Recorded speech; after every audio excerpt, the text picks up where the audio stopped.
بسم اللہ الرحمن الرحیم۔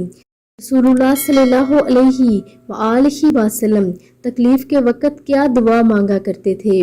حضرت ابن عباس رضی اللہ تعالیٰ عنہ بیان فرماتے ہیں کہ نبی کریم صلی اللہ علیہ وآلہ وسلم تکلیف کے وقت یہ دعا مانگا کرتے تھے کہ اللہ کے سوا کوئی معبود نہیں ہے، وہ بڑا تحمل والا ہے۔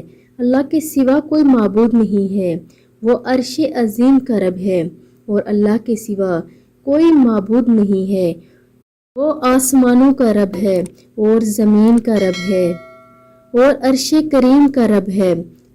تو آپ لوگ بھی اسی طرح دعا مانگا کریں جس طرح نبی کریم صلی اللہ علیہ وآلہ وسلم نے تلقین کی ہے۔ اللہ رب العزت کے سوا کوئی معبود نہیں ہے جو تمہاری دعا قبول کر سکے۔ اللہ رب العزت ہمیں عمل کرنے کی توفیق عطا فرمائے، آمین ثم آمین۔